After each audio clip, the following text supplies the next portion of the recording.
जय हिंद दोस्तों, इग्नो वाला फौजी यूट्यूब चैनल में आपका स्वागत है। आज हम बात करेंगे BEGC 132 के third important question and answer की वीडियो में। इससे पहले हम 2 वीडियो अपलोड कर चुके हैं, वो आप हमारे यूट्यूब चैनल पर जाकर चेक कर सकते हैं और इसका लिंक मैं डिस्क्रिप्शन बॉक्स में भी डाल दूंगा।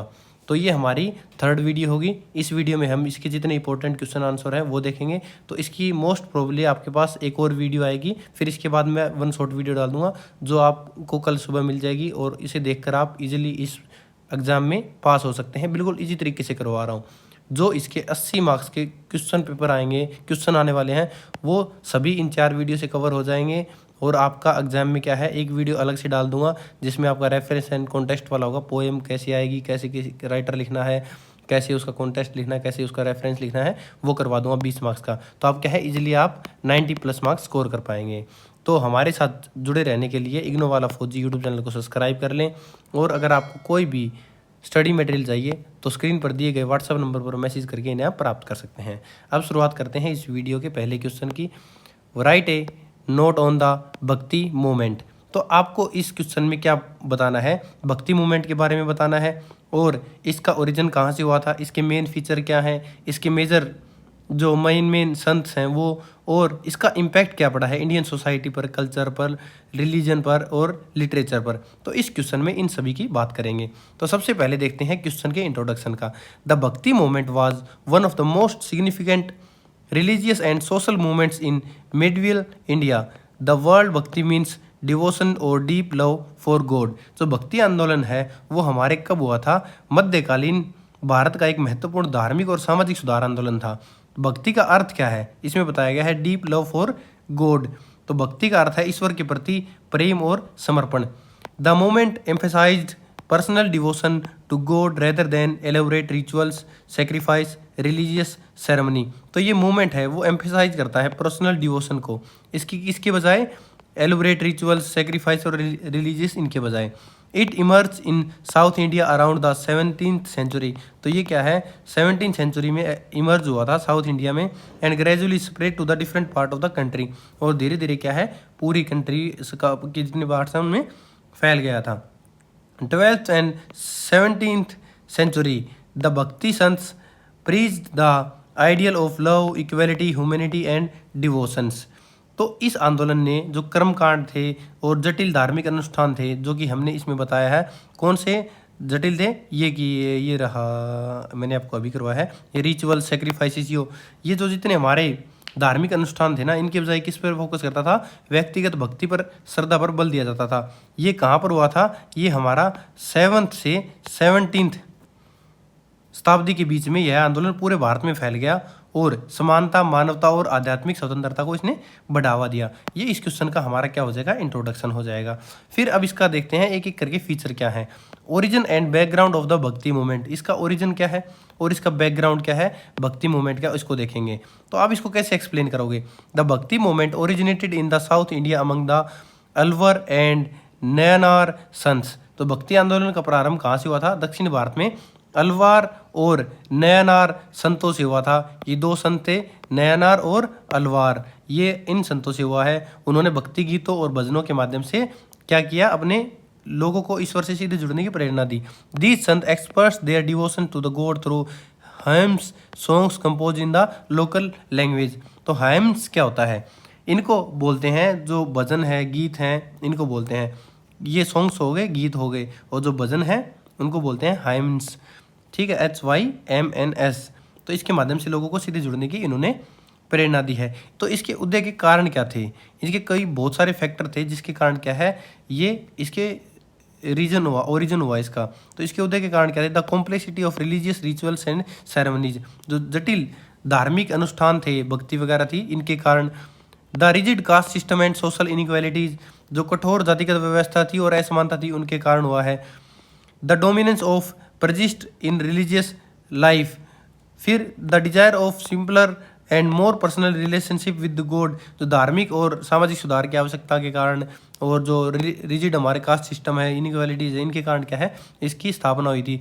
The need for religious and social reforms. The movement offered people to direct path of spirituality through the faith and devotion rather than the through elaborate rituals। तो लोगों को क्या है, रिचुअल्स के बजाय डायरेक्ट लोगों को क्या है, स्पिरिचुअलिटी, आत्मा को उनके भगवान के साथ कनेक्ट करने का माध्यम एक बताया गया था।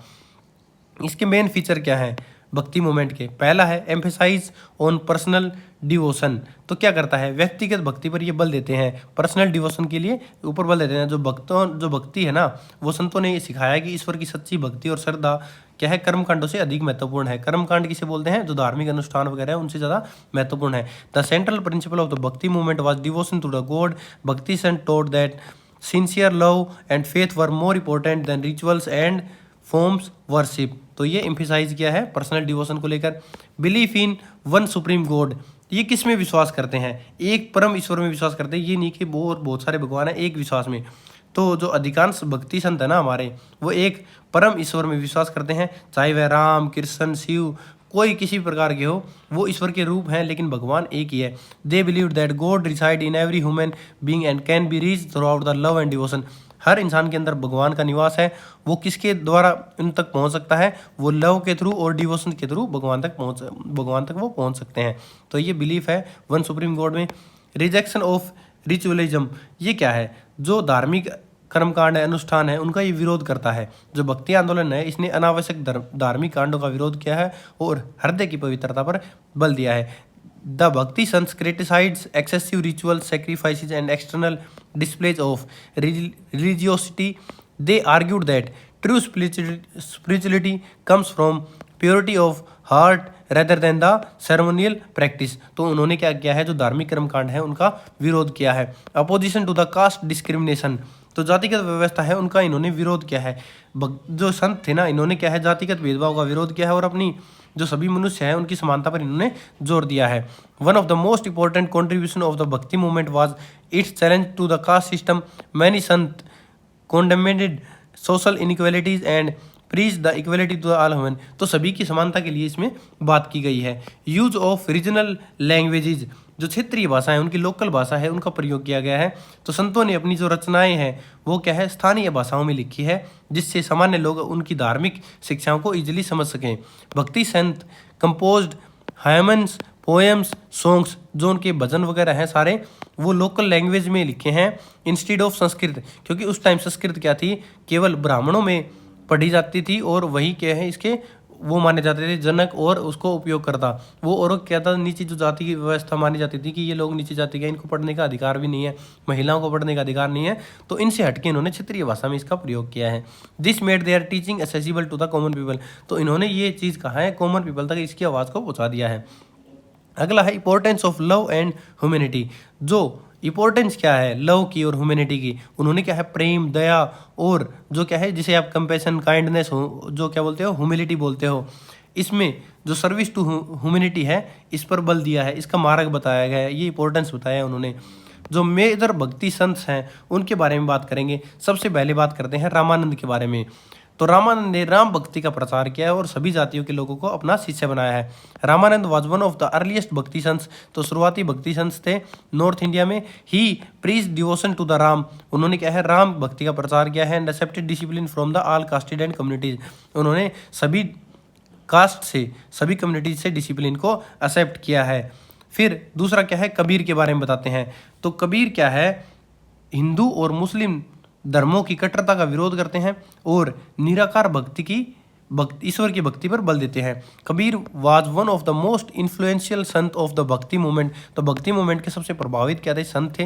ही criticised religious orthodoxy among the both Hindus and Muslims, emphasize devotion to the formless God. तो उन्होंने क्या किया, हिंदू और मुस्लिम दोनों धर्मों की कट्टरता है उसका विरोध किया है। कबीर प्रीच्ड, तो उनकी जो उसकी मुख्य शिक्षाएं हैं वो कौन सा है, यूनिटी ऑफ गॉड, ईश्वर की एकता में, equality of all human beings, मानव समानता में, रिजेक्शन ऑफ कास्ट डिस्टिंक्शंस, जाति व्यवस्था का विरोध क्या है, इंपॉर्टेंस ऑफ इनर स्पिरिचुअलिटी, जो आंतरिक आत्मा की जो वो है आध्यात्मिकता, उसको स्वीकार किया है। गुरु नानक के बारे में बात करते हैं। गुरु नानक जी ने एक ईश्वर, समानता और ईमानदारी और मानव सेवा का संदेश दिया है। Guru Nanak emphasize devotion to the one God, social equality, honesty, service to humanity. His teaching led to the foundation of Sikhism, promoted communal harmony. तो ये गुरु नानक जी ने बताया है कि उन्होंने किस चीज़ पर फोकस किया है। अब बात करते हैं मीराबाई की। तो मीराबाई कृष्ण भक्ति और अपने भजनों के लिए प्रसिद्ध थी। Mirabai was a famous women sant known for her devotion to the Lord Krishna. अपनी कृष्ण भक्ति के लिए फेमस थी। Her devotion songs express intense love. जो उनके भक्ति सॉन्ग थे वो क्या दिखाते थे? Love, surrender to the God और भगवान के प्रति प्यार को दिखाते थे। अगला है तुलसीदास। तुलसीदास जी ने रामचरितमानस के माध्यम से राम भक्ति का प्रचार किया है। Tulsidas popularized devotion to the Lord Rama through his epic work Ramcharitmanas written in the अवधि लैंग्वेज। तो अवधि लैंग्वेज में उसको ट्रांसलेट करके अपनी राम भक्ति को उन्होंने दिखाया है। His writing made religious teaching accessible to the ordinary people. तो जो ऑर्डिनरी पीपल है उस तक यहाँ इसकी रीच को पहुंचाया है। अगला है इसमें सूरदास। सूरदास ने कृष्ण भक्ति पर आधारित अनेक भक्ति गीतों की रचना की है। Surdas compose devotion poetry centred on the life and teachings of Krishna. तो जो कृष्ण भक्ति है उनके जो भक्ति गीत हैं उनकी रचना की है। His works contributed significantly to the Hindi literature. तो उन्होंने जो इनके वर्क्स थे जो इन्होंने लिखे हैं, रिटन वर्क्स हैं, उन्होंने कंट्रीब्यूट किया है हिंदी लिटरेचर में। अगला है इसमें चैतन्य महाप्रभु। तो चैतन्य महाप्रभु ने कीर्तन और सामूहिक भक्ति के माध्यम से कृष्ण भक्ति का प्रचार किया है। Chaitanya Mahaprabhu promoted devotion to the Krishna through singing, dancing, collective worship. His teaching gained wide spread popularity in the eastern India. तो चैतन्य महाप्रभु ने क्या किया है? सामूहिक भक्ति और कीर्तन के माध्यम से कृष्ण भक्ति का प्रचार किया है। इम्पैक्ट क्या हुए हैं? Impact of the bhakti movement. हमारे जो भक्ति मूवमेंट है उसके इम्पैक्ट क्या क्या पड़े हैं उसको देखते हैं। सबसे पहला इम्पैक्ट पड़ा है रिलीजियस इम्पैक्ट। ये क्या है? इस आंदोलन ने जो हमारा भक्ति मूवमेंट है धर्म को सरल बनाया है और ईश्वर से सीधे संबंध स्थापित करने पर बल दिया है। तो ये हमारा रिलीजियस इम्पैक्ट पड़ा है। सोशल इम्पैक्ट क्या पड़ा है इस पर? इसने जाति व्यवस्था को चुनौती दी है और सामाजिक समानता को बढ़ावा दिया है। कल्चरल इम्पैक्ट कैसे देखने को पड़ा हमें? भक्ति आंदोलन के कारण भजन, कीर्तन, संगीत और कला का विकास हुआ है। तो कल्चरल जो भक्ति मूवमेंट है इसके कारण क्या हुआ है? भजन, कीर्तन और संगीत कला का विकास हो गया है। ये कल्चरल इम्पैक्ट पड़ा। अगला है लिटरेरी इम्पैक्ट क्या पड़ा है? जो हमारा साहित्य पर क्या प्रभाव पड़ा है? तो भक्ति मूवमेंट के कारण हिंदी, पंजाबी, बंगाली, गुजराती, तमिल, कन्नड़ साहित्य इसको सभी को समृद्ध बनाया है। तो ये इन पर लिटरेरी इम्पैक्ट पड़ा है। इनका क्या है?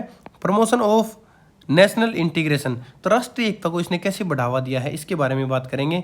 The teaching of the bhakti saints transcended regional, linguistic and religious boundaries. तो इन्होंने भक्ति है जो भक्ति संत हैं उनकी जो शिक्षाएं हैं उन्होंने क्षेत्रीय और धार्मिक सीमाओं के पार कर राष्ट्रीय एकता को मजबूत किया है। Their message of love, equality and unity contributed to the development of the shared culture heritage. The movement help foster a sense of cohesion and national integration. तो जो भक्ति संतों ने क्या किया, जो शिक्षाएं दी हैं उन्होंने क्या किया, जो क्षेत्र हैं और जो धार्मिक सीमाओं हैं उनको पार करके, उनको क्रॉस करके, उनकी बाउंड्री को क्रॉस करके नेशनल यूनिटी जो राष्ट्रीय एकता है उसको मजबूत किया है। भक्ति मूवमेंट एंड कल्चरल डाइवर्सिटी के बारे में आप क्या बताना चाहोगे? भक्ति आंदोलन और सांस्कृतिक विविधता के बारे में तो इसमें एक्सप्लेन करेंगे हम। The bhakti movement played an important role in the promoting cultural diversity in India. भक्ति आंदोलन ने सांस्कृतिक विविधता को हमारे बढ़ावा दिया है। Sons from the different religions express their devotion in the different language, cultural forms while sharing common spiritual values। तो उन्होंने क्या किया है, जो बहुत सारे क्षेत्र हैं और भाषा है इन लोगों ने अपनी अपनी परंपरा के अनुसार भक्ति को व्यक्त किया है। इससे क्या हुआ है, जो भारत की मिश्रित संस्कृति और अधिक मजबूत हो गई है। तो इसके कारण क्या है, the movement demonstrated the diversity in language, customs and traditions can coexist with the unity in faith and humility. जो हमारे अंदर क्या है, लैंग्वेज में, कस्टम्स में, ट्रेडिशंस में जो भिन्नता देखने को मिलती है, इसके कारण क्या है, जो हमारे फेथ है उनमें यूनिटी है, हमारे ह्यूमिलिटी में यूनिटी है। ये क्या करता है, इनकरेज करता है म्यूचुअल रिस्पेक्ट को, सभी कम्युनिटी के म्यूचुअल रिस्पेक्ट को क्या करता है, इनकरेज करता है, कंट्रीब्यूट करता है इंडिया के कंपोजिट कल्चर को। इसकी लिमिटेशन क्या है, भक्ति मूवमेंट की कुछ ना कुछ कमियां होंगी जिसके बारे में हम बात कर सकते हैं। डिस्पाइट्स इट्स अचीवमेंट्स, इसके अचीवमेंट को अगर छोड़ दें, the movement had certain limitation, जिसकी बहुत सारी लिमिटेशन है। It could not completely eliminate cast discrimination, तो यह जाति व्यवस्था को पूरी तरह समाप्त नहीं कर सका था, ये इसकी एक कमी है। Social inequalities continued in the many reasons, तो सामाजिक असमानताएं बहुत सारे क्षेत्रों में बनी रही थी। Some teaching remained confined to the specific communities, तो कुछ जो हमने टीचिंग दी थी, शिक्षाएं दी थी, वो सीमित समुदाय तक ही रह गई थी, सभी तक बराबर नहीं पहुंची थी। The border of social structure change slowly despite reforms efforts. The border social structure है वो चेंज तो हुई है लेकिन बहुत स्लोली चेंज हुई है, तो ये इसकी कुछ लिमिटेशन थी। ये इसका कंक्लूजन होगा। आप इसका कंक्लूजन दे सकते हैं। तो जैसे इस क्वेश्चन का आंसर दिया था हमने, वैसे ही आपको क्या है इसका कंक्लूजन देना है। इसका मैं एक बार आपको हिंदी में बता रहा हूँ, आपको इंग्लिश में खुद लिखना होगा, जिससे आपको आइडिया लगेगा कि आंसर आपको लिखना कैसे है। तो जो हमारा भक्ति मूवमेंट था वो बहुत ही एक स्ट्रॉन्गफुल रिलीजियस और कल्चरल क्या था, सुधार का रिफॉर्म्स मूवमेंट था, जिसने भक्ति, समानता और मानवता पर हमारे बल दिया था। इसमें जो मेन संत थे हमारे कबीर, गुरु नानक, मीराबाई, तुलसीदास, सूरदास, चैतन्य महाप्रभु, ये जो संत थे ना, इन्होंने भारतीय समाज की संस्कृति, साहित्य और जो हमारे मॉडर्नाइजेशन है, आध्यात्मिक जीवन है, लिटरेरी है, उसको एक नई दिशा दी थी। इन्होंने क्या बताया था, प्रेम, सहिष्णुता और यूनिटी का हमें एक संदेश दिया है, जो आज भी हम इसे फॉलो करते हैं। तो ये इस क्वेश्चन का हमारा क्या होगा, कंक्लूजन होगा, जिसको हमने भली भांति एक्सप्लेन किया है। अब देखते हैं इसका next question, discuss the marginalize of tribals. तो इस क्वेश्चन में आप क्या बताओगे, जो हमारे ट्राइबल्स है, जो आदिवासीज हैं, जो जनजातियाँ बोलते हैं, इसके जो मार्जिनलाइजेशन है, इसे बोलते हैं हाशियाकरण, इसके बारे में बताने को बोला है। फिर इसके साथ हम क्या बताएंगे, इसके रीजन क्या है, इसके पीछे मेजर कॉजेज क्या हैं, इसके कॉन्सिक्वेंसेज क्या हैं, इसके कॉन्स्टिट्यूशनल सेफगार्ड्स क्या हैं, गवर्नमेंट मेजर्स क्या हैं, इसके इंपॉर्टेंस क्या है, इसको प्रोटेक्ट करने के लिए ट्राइबल कम्युनिटीज़ को। तो इसके बारे में इस क्वेश्चन में हम डिस्कस करेंगे। सबसे पहले देखते हैं हम इसका introduction. India is a land of immense cultural diversity. जो भारत की धरती है उसमें बहुत सारी कल्चरल डाइवर्सिटी है, ट्राइबल कम्युनिटीज़ रहती हैं, बहुत सारी धरती हमारे जो इंडिया के पार्ट्स है वो क्या दिखाती है, डाइवर्सिटी को शो करती है। Tribal also known as the Adivasis, इसको ट्राइबल्स को आदिवासी के नाम से भी जानते हैं, are considered as the indigenous inhabitants of many regions of India. तो ये क्या है, भारत के बहुत सारे रीजन्स में रहते हैं, जिसको आदिवासी के नाम से भी जाना जाता है। They possess distinct language, custom, tradition, social practices and way of life that differ from the those main stream society. जो हमारी मेन समाज है, सोसाइटी है, उससे इनका रहन सहन, भाषा, इनका जो ट्रेडिशंस है, सोशल प्रैक्टिसेस है, जो जीने का तरीका है, वो पूरा अलग है। The tribal communities are mainly concern in the state such as Madhya Pradesh. तो ये मेनली कहाँ पाई जाती है, मध्य प्रदेश, छत्तीसगढ़, झारखंड, ओडिशा, राजस्थान, गुजरात, महाराष्ट्र और नॉर्थ ईस्टर्न स्टेट में इनकी प्रेजेंस देखने को मिलती है। Despite their rich cultural heritage and significance contributions to Indian society. इनकी रिच कल्चरल हेरिटेज और इनकी जो कंट्रीब्यूशन है इंडियन सोसाइटी के लिए लेकर, इसके बावजूद ट्राइबल कम्युनिटीज़ है ओपन रिमेन सोशली, इसके बावजूद क्या है, ये सामाजिक और इकोनॉमिकली, आर्थिकली और क्या है, राजनीतिकरण में बहुत हाशिए पर खड़े हैं, बहुत पीछे लेवल पर हैं। मार्जिनलाइजेशन, हाशिएकरण, refers to the process through which the certain group are pushed to the edge of the society. ये हाशिएकरण की परिभाषा दी है कि ये क्या होता है, कि ये एक प्रोसेस है जिसमें एक ग्रुप होता है उसको पीछे धकेल दिया जाता है एज पर, and denial equal access to the resources, और उनको डिनाई कर दिया जाता है, उनकी पहुंच नहीं दी जाती है रिसोर्सेज के इक्वल एक्सेस पर, अपॉर्चुनिटी को लेकर, डिसीजन मेकिंग प्रोसेस को लेकर। जो मार्जिनलाइजेशन है ट्राइबल्स का is one of the major challenges. ये क्या है, मेजर चैलेंजेस है हमारे लिए, मॉडर्न इंडिया के लिए एक सीरियस इम्प्लीकेशन है सोशल जस्टिस का, इनइक्वालिटी का और क्या है, इंक्लूसिव डेवलपमेंट का। तो ये इस क्वेश्चन का हमारा इंट्रोडक्शन होगा। अब हम जानेंगे मीनिंग क्या होगा मार्जिनलाइजेशन का, तो इसके मीनिंग को जानेंगे। तो इसका मीनिंग क्या है, जो मार्जिनलाइजेशन है यह एक प्रोसेस है जिसमें क्या है, किसी ग्रुप को, किसी कम्युनिटीज़ को समाज की मुख्य धारा से दूर कर दिया जाता है, और ऐसे जो ग्रुप्स हैं, ऐसी कम्युनिटीज़ हैं, उनको रिसोर्सेज और जो हमारे अवसर हैं, एजुकेशन है, हेल्थ है और पॉलिटिकल जो भागीदारी है हमारी, उससे वंचित रहना पड़ता है। तो ये इसका मीनिंग होगा। इसको एक्सप्लेन कैसे करोगे, marginalization is the condition in which a group of people is excluded, इनको हटा दिया जाता है from the main stream social, economics, political and cultural life of the society. Marginalize group often face discrimination, poverty and lack of access to education, health care, employment and political representation. तो इनको क्या है, health care से, education से, employment से, political representation से पीछे धकेल दिया जाता है। In context to the tribal communities, अगर ट्राइबल कम्युनिटीज़ की बात करें तो marginalization means that they are often deprived of their rights, उनके राइट्स छीन लिए जाते हैं, रिसोर्सेज में उनको हिस्सेदारी नहीं जाती, अपॉर्चुनिटी डिफाइड द कॉन्स्टिट्यूशनल सेफगार्ड, और उनके कॉन्स्टिट्यूशनल सेफगार्ड्स की अपॉर्चुनिटी छीन ली जाती है और डेवलपमेंट प्रोग्राम क्या है उनके लिए चलाए जाते हैं जो कि वो नाम मात्र के हैं, उनके लिए कोई खास काम नहीं करता। अब बात करते हैं tribal communities in India. Bharat में जनजातीय समूह है उसके, जो भारत में ट्राइबल कम्युनिटीज़ है वो कहाँ पर रहते हैं? जंगलों में रहते हैं, पहाड़ी क्षेत्रों में रहते हैं, दूर दराज जो रिमोट लोकेशन है वहाँ पर रहते हैं। उनकी आजीविका क्या है? उनके मेन कमाने का तरीका क्या है? एग्रीकल्चर है, हंटिंग और गैदरिंग है, शिकार करना और संग्रहण करना, फिशिंग करना है, एनिमल हस्बेंड्री है, पशुपालन करते हैं, फॉरेस्ट बेस्ड ऑक्यूपेशंस है, जो वन आधारित कार्य है वो ये करते हैं। तो ये ट्राइबल कम्युनिटीज़ हैं हमारे इंडिया में। तो फिर इसके बारे में बात करते हैं, ये इनके मेन काम है। तो these communities have developed unique cultural traditions, तो इनके यूनिक कल्चरल ट्रेडिशंस हैं and possess valuable knowledge regarding environmental and conservation and sustainable living. और इनका क्या है? जो वैल्यूएबल नॉलेज है रिगार्डिंग एनवायरमेंट के लिए, कंजर्वेशन है सस्टेनेबल लिविंग के लिए। इनके काज क्या है ट्राइबल मार्जिनलाइजेशन के? जो आदिवासी पिछड़ापन है, हाशियाकरण है, इसके कारण क्या है? पहला इसका कारण है हिस्टोरिकल आइसोलेशन। जो बहुत सारे ट्राइबल कम्युनिटीज़ हैं वो क्या है सदियों तक बहुत दूर के क्षेत्रों में रहते थे, जिससे वो क्या है शिक्षा, जैसे एजुकेशन, हेल्थ केयर और इकोनॉमिकल इन सभी अवसर मिले थे, इन चीज़ों से क्या है वो वंचित रह गए थे। इसी कारण क्या है वो हिस्टोरिकल आइसोलेशन फील करते हैं। Many tribal communities lived in the geographical isolation areas for centuries while its isolation helps preserve their culture. तो इसका अगर वो आइसोलेट रहे हैं तो इसका फ़ायदा क्या हुआ है? उनका कल्चर बच गया था, उनकी ट्रेडिशंस बच गए थे। अगर वो मॉडर्नाइजेशन की चपेट में आते तो उनकी ये चीज़ें खत्म हो जाती। It also limited their access to the education, पर इसकी नुकसान क्या हुए? उनको एक्सेस एजुकेशन के लिए, हेल्थ केयर के लिए, इकोनॉमिक अपॉर्चुनिटीज़ के लिए नहीं मिली। दूसरा इसमें क्या कोज है? Loss of land and forest right, जो हमारे देखने का one of the most significant cause of tribal marginalisation. इनके हाशियाकरण का पीछे का कारण क्या है? जो उनकी ज़मीन है और जो जंगल के रिसोर्सेज हैं उनको छीन लिया गया, उनके अधिकारों को छीन लिया गया। जो ट्रेडिशनली ट्राइबल कम्युनिटीज डिपेंड रहती हैं फॉरेस्ट पर, जो उनकी ज़िंदगी जीवन यापन उसी जंगलों के आधार पर होता है।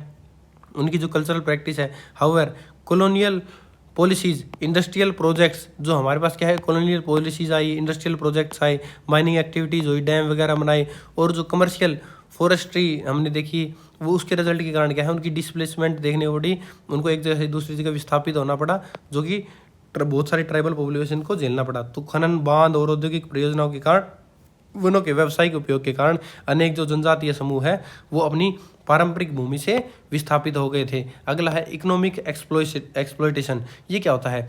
जो मेन साहूकार, ठेकेदार और जो बिचौली होते हैं ना, वो कम मजदूरी देकर कम कीमतों पर हमारे क्या है उनके उत्पाद खरीद लेते हैं और बाहर जाकर ज़्यादा पैसे में बेच देते हैं, जिससे क्या होता है जनजातियों का आर्थिक शोषण होता रहता है। Tribal communities often face economic exploitation due to poverty, illiteracy, अनपढ़ता के कारण, और lack of awareness due to the rights, उनको अपने अधिकारों के बारे में नहीं पता, इसके कारण क्या है उनकी इकोनॉमिक एक्सप्लॉयटेशन झेलनी पड़ती है। जो उनके मिडल मैन है, कॉन्ट्रैक्टर्स है और जो मनी लेंडर्स है, वो उनको क्या करते हैं उनका एडवांटेज, उनका फ़ायदा उठाते हैं जो ट्राइबल पॉपुलेशन के कारण।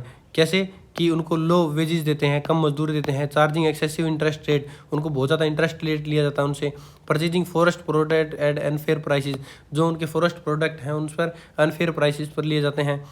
तो ये उनके क्या है हम इकोनॉमिक एक्सप्लॉयटेशन उनको झेलनी पड़ती है। अगला है लैक ऑफ एजुकेशनल अपॉर्चुनिटीज़। जो ट्राइबल लोग होते हैं, जो ट्राइबल रीजन है, उसमें क्या है एजुकेशन की, स्कूल्स की कमी है, टीचर्स का कमी है, जो उनके लैंग्वेज इशू हैं, इसमें क्या है वो एजुकेशन में उनको बहुत सारी बाधाएं होती हैं, ये झेलनी पड़ती हैं। तो लैक ऑफ एजुकेशन अपॉर्चुनिटी उनको देखने को मिलती है। अगला है हेल्थ रिलेटेड चैलेंजेस। जो वो क्या है कुपोषण हो गया, और जो हेल्थ केयर जो हमारी सर्विसेज है उनमें कमी आ जाती है, और क्या है साफ पानी, पेयजल की व्यवस्था है उनका अभाव है, और जो संक्रामक रोग है वो जनजातीय क्षेत्रों की प्रमुख इनकी समस्याएं हैं। तो ये हेल्थ रिलेटेड चैलेंजेस उनको फेस करने पड़ते हैं। कुछ सोशल डिस्क्रिमिनेशन, जैसे कि सामाजिक भेदभाव भी उनको देखने पड़ते हैं। जो ट्राइबल लोग से, ट्राइबल कम्युनिटीज़ के लोग हैं, वो क्या करते हैं सामाजिक भेदभाव और पूर्वाग्रह और सामाजिक बहिष्कार का सामना करना पड़ता है, उसे सोशल डिस्क्रिमिनेशन बोलते हैं। तो ये क्या है अनइक्वल ट्रीटमेंट होता है, सोशल एक्सक्लूजन होता है, लिमिटेड एम्प्लॉयमेंट अपॉर्चुनिटी मिलती है, कल्चरल मिसअंडरस्टैंडिंग है, इस कारण क्या है सोशल डिस्क्रिमिनेशन उन्हें फेस करना पड़ता है। अगला है पॉलिटिकल एक्सक्लूजन।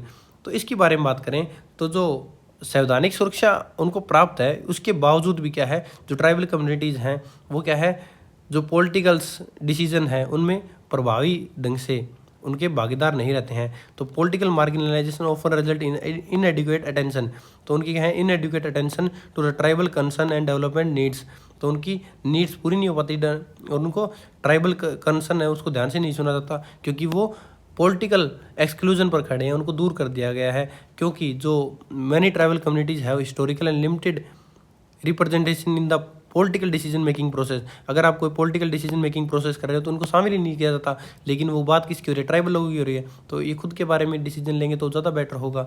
अगला है कल्चरल एरोजन। कल्चरल एरोजन क्या होता है, इस जो इनका शरण होता है, नुकसान होना, जो ग्लोबलाइजेशन है और मॉडर्नाइजेशन है, इसके कारण क्या हुआ है, जो ट्राइबल कम्युनिटीज़ की लैंग्वेज है, ट्रेडिशंस हैं, कल्चर है, वो क्या है धीरे धीरे कमज़ोर हो रहा है, उसे बोलते हैं कल्चरल एरोजन बोलते हैं।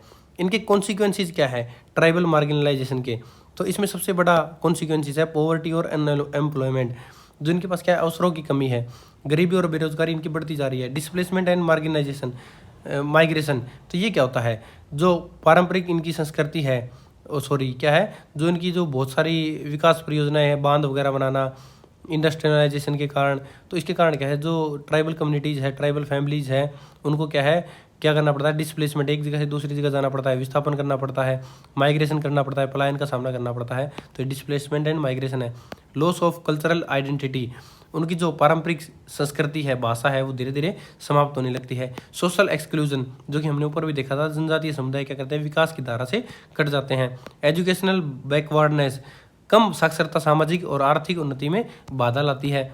क्या इनके कॉन्स्टिट्यूशनल सेफगार्ड हैं ट्राइबल्स लोगों के लिए, जो ट्राइबल कम्युनिटीज़ है उनके लिए संवैधानिक सुरक्षा कैसे दी गई है, उनको फंडामेंटल राइट्स दिए गए हैं, कानून के समक्ष समानता और भेदभाव की सुरक्षा दी गई है। शेड्यूल्ड ट्राइब्स स्टेटस है उनका, तो अनेक जनजातियों को अनुसूचित जनजाति जैसे कि एसटी का दर्जा दिया गया है, तो शेड्यूल्ड ट्राइब स्टेटस दिया गया है। रिजर्वेशन पॉलिसीज दी गई है उनको, एजुकेशन में, एम्प्लॉयमेंट में, पॉलिटिक्स में आरक्षण की व्यवस्था की गई है। अगला है फिफ्थ एंड सिक्स्थ शेड्यूल्स, ये क्या हैं, ये हमारे क्या है फिफ्थ और sixth schedules. The constitutional provide special administrative arrangement, तो इनके लिए क्या है स्पेशल एडमिनिस्ट्रेटिव अरेंजमेंट्स दी है ट्राइबल एरियाज के लिए, ताकि उनको प्रोटेक्ट किया जा सके, उनके इंटरेस्ट को और कल्चरल आइडेंटिटी को। फॉरेस्ट राइट एक्ट 2006 लाया गया स्पेशल इनके लिए। तो वन अधिकार अधिनियम 2006 जनजातियों को पारंपरिक वन अधिकारों की मान्यता देता है। अगला है government measures for tribal development, तो जो ट्राइबल कम्युनिटीज़ हैं उनके लिए सरकारी प्रयास क्या क्या किए गए हैं उनकी बात करते हैं। तो इसमें क्या करोगे, तो सबसे क्या क्या किया गया है, इसमें ट्राइबल सब प्लान दिए गए हैं, तो इन्होंने बहुत सारे स्कीम्स लॉन्च किए हैं, जिसमें क्या क्या है ट्राइबल सब प्लान, जिसे टीएसपी बोला जाता है। इंटीग्रेटेड ट्राइबल डेवलपमेंट प्रोजेक्ट लाए गए हैं, स्कॉलरशिप लाई गई है, ट्राइबल स्टूडेंट्स के लिए स्किल डेवलपमेंट प्रोग्राम लाए गए हैं, health care and nutrition in activities initiatives लाए गए हैं, infrastructure development in tribal regions किए गए हैं। तो इस प्रकार के है बहुत सारी सरकारी योजनाएं चलाई गई हैं, जो कि उनकी आधारभूत संरचना को, स्वास्थ्य और पोषण को, कौशल विकास को, उनको बहुत सारे छात्रवृत्ति योजनाएं दी हैं। इस प्रकार बहुत सारे कदम उठाए गए हैं सरकार की तरफ से। इंपॉर्टेंस क्या है ट्राइबल कम्युनिटीज़ को प्रोटेक्ट करने के लिए, तो क्योंकि उनकी जो कल्चरल डाइवर्सिटी है, जो ट्राइबल कम्युनिटीज़ है, वो इंडिया की कल्चरल डाइवर्सिटी को बहुत ही ज़्यादा रिच बनाती है। इसलिए एनवायरमेंटल कंजर्वेशन करते हैं, वो क्या करते हैं, पर्यावरण संरक्षण और सतत जीवन शैली का विशेष ज्ञान होता है उनको, तो इसलिए उनको बचाना जरूरी है। सोशल जस्टिस, जो ट्राइबल है उनके अधिकारों की रक्षा, सामाजिक न्याय और समानता को बढ़ावा देता है। डेमोक्रेटिक पार्टिसिपेशंस, ये क्या होता है, जो जनजातियों की भागीदारी है वो लोकतंत्र को क्या है और ज़्यादा मजबूत बना देती है। तो इस क्वेश्चन का आंसर के बेस पे हम इसका कंक्लूजन निकालेंगे। जो हमने इसमें पढ़ा उसको कंक्लूड करके इसका कंक्लूजन बनाना है। आप इसको भी देख कर लिख सकते हैं या अपने हिसाब से भी इसको अरेंज कर सकते हैं। कंक्लूजन आपके खुद का होता है, कोई इस पर नंबर नहीं काटेगा आपका। अगला नेक्स्ट क्वेश्चन है हमारा, व्हाट इज सूफीज़म। सूफीज़म क्या है, सबसे पहले आपको क्वेश्चन में देखना कि आपको बताना क्या है, सबसे पहले डिसाइड करना है। तो सूफीवाद के बारे में हमें बताने को बोला है, तो सूफीवाद का अर्थ बताएंगे, उसका क्या हुआ, ओरिजिन कैसे हुआ है, उसके जो बेसिक प्रिंसिपल वो क्या है, इसकी प्रैक्टिसेस क्या हैं, जो मेन सूफी ऑर्डर्स हैं, सिलसिलाज बोलते हैं जिन्हें, वो क्या है, इंपॉर्टेंट इनके संत कौन कौन से हैं वो देखेंगे, इनका कंट्रीब्यूशन क्या रहा है इंडियन सोसाइटी और कल्चरल डाइवर्सिटी के लिए, ये सारी चीज़ें इस क्वेश्चन में पढ़ेंगे। तो सबसे पहले देखते हैं इस क्वेश्चन का इंट्रोडक्शन क्या होगा। तो Sufism is the mystical and spiritual dimension of Islam that emphasize the direct experience of God through love and devotions, meditation, self-discipline and service to humanity। तो जो सूफीवाद है वो इस्लाम की रहस्यवादी और आध्यात्मिक परंपरा है जो क्या करती है, प्रेम, भक्ति और ध्यान, आत्म अनुशासन और मानव सेवा के माध्यम से ईश्वर से सीधे संबंध स्थापित करने पर बल देती है। It's often regarded as the inner spiritual aspect of Islam, focusing on the purification of the soul and development of a close relationship with the God. The follower of Sufism are known as Sufis. जो Sufism के follower हैं उन्हें क्या जाना है, Sufis के नाम से जाना जाता है। वो सीख spiritual enlightenment through the faith, humanity and devotions. तो क्या करते हैं, इसका मुख्य उद्देश्य क्या है, आत्मा की शुद्धि करना, आध्यात्मिक विकास। और जो सूफीवाद के अनुयायी हैं उनको सूफी कहा जाता है, जो भक्ति विनम्रता के माध्यम से ईश्वर की प्राप्ति करते हैं। तो ये हमारा सूफीज्म का इंट्रोडक्शन है, आप इसको ऐसे इंट्रोडक्शन कर सकते हो। अब बात करते हैं इसके meaning and origin of Sufism की। तो इसका मीनिंग क्या है, इसका ओरिजिन क्या है। तो सबसे पहले the word Sufism is generally believed to have been derived from the Arabic word suf meaning wool. तो जो सूफीवाद शब्द की उत्पत्ति हुई है वो अरबी शब्द सूफ से हुई है। इसका अर्थ क्या है, ऊन। अर्ली सूफीज ऑफन वोर सिंपल वूलन गारमेंट्स। जो शुरुआती है वो क्या करते थे, सूफीज थे, वो ऊनी वस्त्र पहनते थे जो सादगी और सांसारिक मोह से दूरी का प्रतीक था। वो एक था सिंबल था ह्यूमिलिटी का, सिंप्लिसिटी का, D attachment from the worldly comforts, जो कि एक आराम मोह से दूर था। अब बात करते हैं Sufi emerge with the Islam during the 8th and 19th century. तो ये क्या है, ये इस्लाम के साथ कब अटैच हुआ था, 8th और 19th शताब्दी में इस्लाम के भीतर एक आध्यात्मिक आंदोलन के रूप में हुआ था। इसका विकास हुआ था जिसने आत्मशुद्धि और ईश्वर की भक्ति पर बल दिया था। A spiritual movement that emphasize inner purity and devotion to the God, इन पर इन्होंने फोकस किया था। अब बात करते हैं इसके बेसिक प्रिंसिपल क्या है। बेसिक प्रिंसिपल ऑफ सूफीवाद या सूफीज्म, इसके मेन प्रिंसिपल क्या है। सबसे पहले है लव ऑफ गॉड। तो सूफीवाद का सबसे महत्वपूर्ण सिद्धांत है ईश्वर के प्रति प्रेम। सूफियों का मानना था कि प्रेम ही ईश्वर की प्राप्ति का सबसे श्रेष्ठ मार्ग है। तो ये लव फॉर गॉड है। The central principle of Sufism is the love of God. Sufism believe that God is the ultimate source of truth, beauty and goodness. तो ये बताते हैं कि ये सबसे महत्वपूर्ण सिद्धांत है जो कि ईश्वर के प्रति प्रेम के बारे में बताता है। Through devotion love a person can establish a deep spiritual connection with the divine. तो इसके थ्रू ये क्या है, लव के थ्रू, डिवोशन के थ्रू पर्सन क्या एस्टेब्लिश कर सकता है, एक डीप स्पिरिचुअल कनेक्शन कर सकता है। अगला है इसमें स्पिरिचुअल प्योरिफिकेशन, जो आत्मिक शुद्धि है उसके बारे में बताता है। The Sufism emphasize the purification of the soul from the negative qualities such as greed, pride, anger, jealousy and selfishness. तो जो सूफीवाद है वो व्यक्ति को लोभ, अहंकार, क्रोध, ईर्ष्या और स्वार्थ जैसी बुराइयों से मुक्त होने की शिक्षा देता है, हमें एजुकेशन देता है। Sufis believe that the pure heart enables individual to experience the presence of God and attain spiritual enlightenment। अगला नेक्स्ट आता है इसमें सिंप्लिसिटी एंड ह्यूमिलिटी। तो जो सादगी और विनम्रता है उसके बारे में बताया गया है। Sufis advocate a simple way of life, discourage excessive attachment to the material wealth and worldly pleasure. तो जो सूफी संत है वो सादगीपूर्ण जीवन का समर्थन करते हैं, धन संपत्ति और जो विलासता है उसके प्रति अधिक लगाव का विरोध करते हैं। ये सिंप्लिसिटी एंड ह्यूमिलिटी बताया गया है। अगला है सर्विस टू ह्यूमैनिटी। ये क्या है, according to Sufi teachings serving humanity is one of the highest forms of worships. Sufi sant encourage people to help the poor. तो सूफी संत क्या करते हैं, इनकरेज करते हैं लोगों को, गरीब लोगों की मदद करने के लिए, केयर करने के लिए, जो जरूरतमंद है उसके लिए। Treat all individuals with the kindness and respect. सूफी शिक्षाओं के अनुसार मानव सेवा ईश्वर की सर्वोच्च सेवा है। गरीब की मदद करो, जो जिसे जरूरत है उसकी जरूरत को पूरा करो, ट्रीट करो सभी को, इंडिविजुअल सभी लोगों को काइंडनेस के साथ और रिस्पेक्ट के साथ। ये सर्विस टू ह्यूमैनिटी के बारे में बताया गया, मानव सेवा के बारे में। यूनिवर्सल ब्रदरहुड, जिसे क्या है विश्व बंधुत्व बोला जाता है। Sufism promotes the idea that the all human beings are equal before Gods. तो सूफीवाद धर्म, जाति, सामाजिक स्थिति से ऊपर उठकर सभी मनुष्य के प्रति समानता, सहिष्णुता और सम्मान का संदेश देता है। सूफी संत वेलकम पीपल रिगार्डनेस, सभी लोगों की स्वागत करता है, रिगार्डलेस द रिलीजियस, सभी धर्मों की, कास्ट की, एथनिसिटी को और सोशल स्टेटस के बारे में। तो ये उनके यूनिवर्सल ब्रदरहुड के बारे में बताता है। अगला है इसमें सूफी प्रैक्टिसेस। तो सूफी प्रथाएं क्या हैं, प्रैक्टिसेस क्या है, प्रथाओं के बारे में बोलते हैं। तो सूफी प्रथाओं में क्या क्या आता है? प्रेयर एंड मेडिटेशन आती है। Regular prayer, meditation and remembrance of God are important aspect of Sufi life. प्रार्थना है, ध्यान है, वो सूफियों को मानसिक शांति और आध्यात्मिक विकास प्राप्त करने में सहायता देता है। ये प्रेयर और मेडिटेशन के फायदे हैं। अगला इसमें आता है जिक्र, जिसे बोलते हैं रिमेम्बरेंस ऑफ गॉड, ईश्वर का स्मरण करना।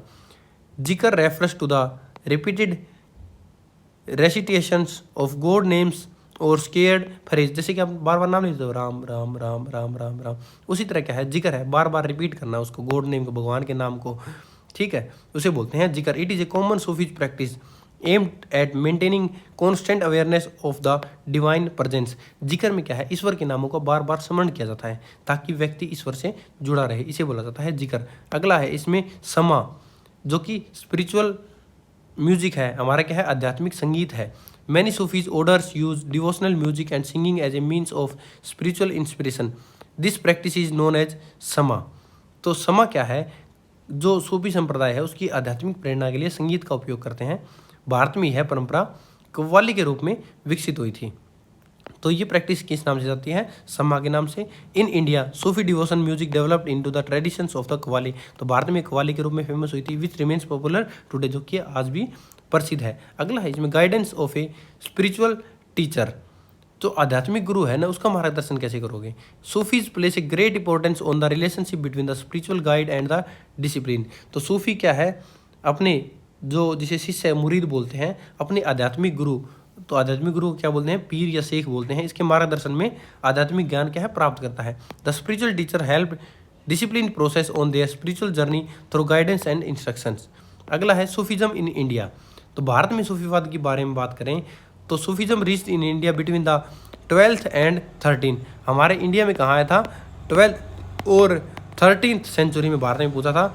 जो सूफी संत हैं इनको खानका नाम केंद्र स्थापित किए थे and become important part of Indian religious and cultural life. तो ये इंडिया में 12th और 13th सेंचुरी में पूछा था, जो कि इंडिया के रिलीजियस और कल्चरल लाइफ का इंपॉर्टेंट पार्ट बन गए थे। सूफी संत settled in the different regions of India. तो सूफी संत है भारत के अलग अलग स्थानों पे क्या सेटल हो गए थे। इस्टेब्लिश सेंटर्स नोन एज खानकाह। तो ये भारत के बहुत सारे रीजन्स में जाकर स्थापित हुए, फिर इन्होंने अपने सेंटर इस्टेब्लिश किए जिन्हें खानकाह बोला जाता है, जहाँ people gathered for spiritual learnings, worship and community service, जहाँ पर लोग क्या है अपनी आध्यात्मिक शिक्षा, उपासना और समाज सेवा के लिए इकट्ठा होते थे। अगला है major Sufi सिलसिलास in India.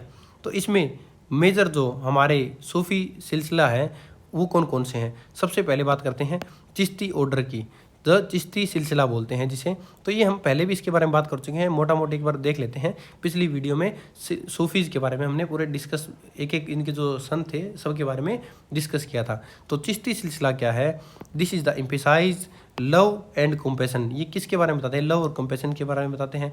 Service to humanity के बारे में बताते हैं। सिंप्लिसिटी एंड ह्यूमिलिटी के बारे में, रिलीजियस इंपॉर्टेंस के बारे में ये मेजर इनका कंसर्न है। अगला है इसमें सुहरवार्दी सिलसिला, सुहरवार्दी ऑर्डर भी बोल सकते हैं, सिलसिला भी बोल सकते हैं। तो इसमें क्या है, स्पिरिचुअल डिसिप्लिन देखने को मिल सकता है हमें, और connection political authorities, connection with the politicals and एक और आएगा रूलर्स के साथ भी आएगा, रूलर एंड पॉलिटिकल अथॉरिटीज आएगा। अगला है इसमें कादरी सिलसिला, कादरी ऑर्डर। तो ये क्या करता है, डिवोट करता है टू द गॉड।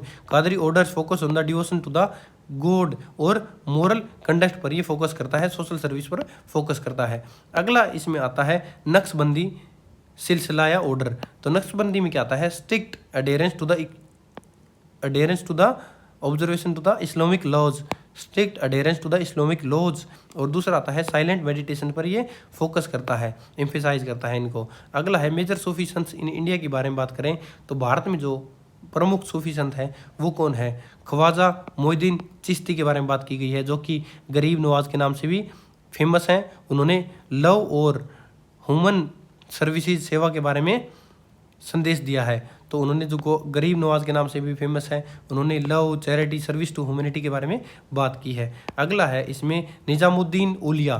तो निजामुद्दीन औलिया ने क्या किया है, उन्होंने कंपैशन, टॉलरेंस और स्पिरिचुअल डिवोशंस के बारे में बात की है। अगला है इसमें बाबा फरीद, तो वो किस नाम से भी जाने, वो also known as for his spiritual wisdom के नाम से contributed significantly to the Punjabi literature and cultures के बारे में जाने जाते हैं। अगला है मियाँ मीर, तो मियाँ मीर के बारे में इन्होंने बताया है, उन्होंने सिखों और मुसलमानों के बीच में सद्भाव को बढ़ावा दिया है, promoted harmony between Sikhs and Muslims. अगला है contributions of Sufis to Indian society, क्या क्या कंट्रीब्यूशन रहा है सूफीज़म का इंडियन सोसाइटी के लिए। तो इसमें पहला है promotion of the religious harmony, तो धार्मिक सद्भाव का इन्होंने प्रमोशन किया है। सूफी संतों ने क्या किया है, बौद्ध धर्म है उनके बीच में शांति और सद्भाव को बढ़ावा दिया है। अगला है डेवलपमेंट ऑफ कंपोजिट कल्चर, तो इन्होंने क्या किया है, जो सूफीवाद है इन्होंने बहुत सारी कल्चर है उससे मेल से भारत की मिश्रित संस्कृति को विकसित किया है, कंपोजिट कल्चर को डेवलप किया है। ग्रोथ ऑफ रिलीजियस लैंग्वेज, उन्होंने जो क्षेत्रीय भाषा है, रिलीजियस भाषा है उसका विकास किया है। जो सूफी संत है उन्होंने स्थानीय भाषा जो लोकल लैंग्वेज है का प्रयोग कर जो लोकल लैंग्वेज लोकल पीपल है उस तक अपनी शिक्षाओं को पहुँचाया है। तो ग्रोथ ऑफ रीजनल लैंग्वेज। अगला है सोशल इक्वेलिटी, तो सोशल इक्वेलिटी क्या है, सामाजिक समानता में तो जो सूफीज है उन्होंने भेदभाव का विरोध किया है और ईश्वर के समक्ष सभी को समानता पर बल दिया है। Influence on music and literature, इसके कारण क्या है, म्यूजिक पर और लिटरेचर पर बहुत ज़्यादा गहरा प्रभाव पड़ा है। तो सूफीवाद ने कव्वाली, सूफी कविता और जो रहस्यवादी साहित्य है इसके माध्यम से भारतीय संस्कृति को समृद्ध किया है।